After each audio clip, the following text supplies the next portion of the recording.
আসসালামু আলাইকুম। Hello everyone, সবাই কেমন আছেন? আশা করি আপনারা সবাই ভালো আছেন। আমিও আল্লাহর অশেষ রহমতে আলহামদুলিল্লাহ। আজকের দিনটা অনেকটাই ভালো লাগতেছে, কারণ কালকে মার রান্না করা যে তরকারি দিয়ে ভাত খাইছি কয়েক বেলা, এই জন্য অনেকটাই ভালো লাগতেছে। আর আজকে আমি এক জায়গায় যাচ্ছি, আমার হাতে অনেকগুলো টাকা।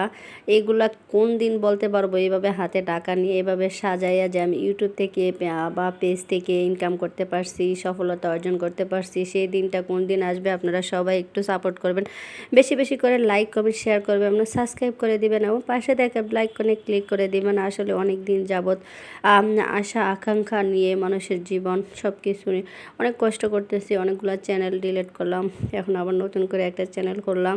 এখন প্রতিনিয়তই যেভাবে সম্ভব আমার যতটুকু শরীরে কুলায় এই শরীর নিয়েও আমি কাজ করতেছি। আপনারা যান, যদি সাপোর্ট না করেন বলেন কিভাবে আমি সামনে আগাবো, কোন দিন এই দিনটা আসবো? আপনার মানে সব কিছু আল্লাহর হাতে।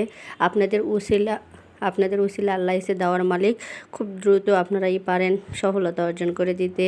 আর এভাবে আমি যে একদিন বলতে পারবো যে আমি টাকা পাইছি। আর এই টাকাটা হয়েছে আমার ভাইয়া ব্যাংকের থেকে লোন নিয়ে বাড়ি করছিল, ওই ব্যাংকের লোন দিতে যাচ্ছি। সবসময় আমার আপুই দেয়। আপু এখন গ্রামে গেছে বেড়াইতে, এর জন্য অসুস্থ শরীর নিয়ে আমার যাইতে হচ্ছে। আমার কাঁধে এই দায়িত্বটা পালন দিয়ে গেছে। তো এই ফার্স্ট টাইম যাচ্ছি। আর জিহাদের আব্বুর সাথে যাব। ওদিক দিয়ে জিহাদের আব্বু মার্কেটে চলে যাবে, আমাকে কাজটা আমি একা একা করবো না, ওর আব্বুর সাথে থাকবে।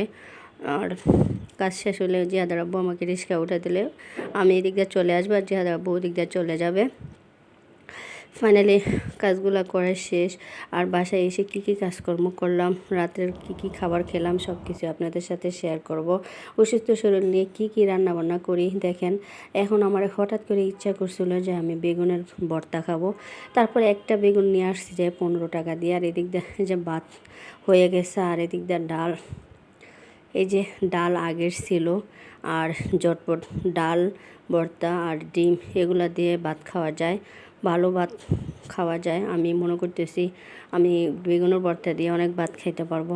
আমি এখন খেতে ইচ্ছা করছে, পাশের দোকান থেকে যাইয়া একটা বেগুন নিয়ে আসছি 15 টাকা দিয়ে আনছি। আর আল্লাহরে ডাকছি, আল্লাহ যাতে বেগুন নিয়ে খুবই টেনশনে পড়তে হয়, কারণ পোকা হইলে পুরো বেগুনটাই ফালানতে যাবে। আর আমি আনছি একটা বেগুন।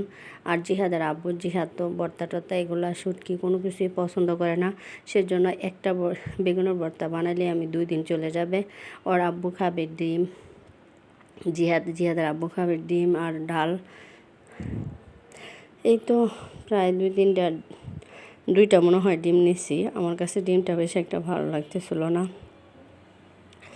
2টা ডিম একদম লাল লাল করে ভাজা নিচ্ছি। আর এদিক দিয়ে আমি বেগুনের ভর্তাটা বানিয়ে নিব। এই গ্রানটা আমার কাছে অনেক ভালো লাগে, বেগুনটা যখন পোড়া পোড়া হয় একটা ধোয়া ধোয়া একটা গ্রান আসে, সে আমার কাছে ভালো লাগে। কার কার এরকম আমার মতো বেগুনের ভর্তা পছন্দ একটু কমেন্টস করে জানাবেন। আর এখানে সব সময় ইচ্ছা করে যে শুধু ঝটপট একটা কিছু একটা করে ফেলি। আমাদের বাসা থেকে আমাকে অনেক রিকোয়েস্ট করতেছে এখানে থাকার দরকার নাই, তুমি চলে আসো। আর জিহাদ ওই বাসা থেকে মাদ্রাসা আসা যাওয়া করবে, আর রাসেলের জন্য খাবার পাঠিয়ে দিবে।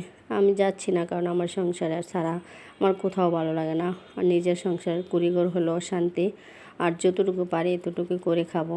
এখন এত সহজে যদি শরীর ভেঙে পড়ে, তাহলে তো সামনে তো বাকি দিনগুলো আছে, এত তাড়াতাড়ি হলে কি হবে? সেজন্য আর যাচ্ছি না।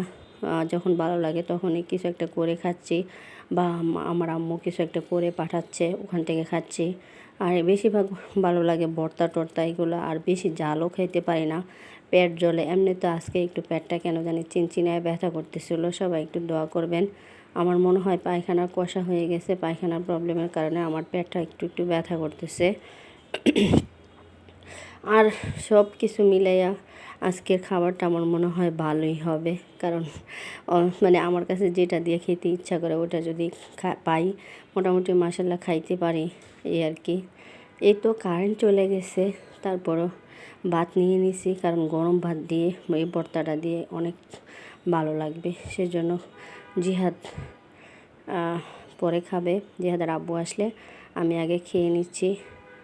আর সব কিছু সাজায় একসাথে নিয়ে নিছি। এখানে সব কিছু অল্প অল্প করে নিচ্ছি, ডিম নিচ্ছি, তারপরে এসে ভর্তা নিচ্ছি। আর এগুলো খাওয়ার পরে লাস্টটা ডাল দিয়ে ভাত খাবো, তাহলে ভালো লাগবে।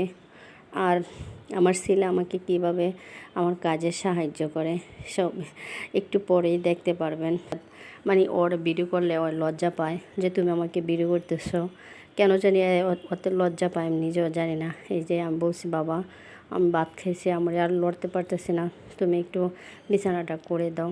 তারপর আমার ছেলে বালিশগুলা সবগুলা মানে অন্য একটা টেবিলে রাইখা তারপরে বিছানাটা অনেক সুন্দর করে গোছানোর চেষ্টা করতেছে। আমি ভিডিও করলে ওই সামনে চলে আসে, তুমি কেন ভিডিও করো, ওই যে আমাকে ধরে রাখছে।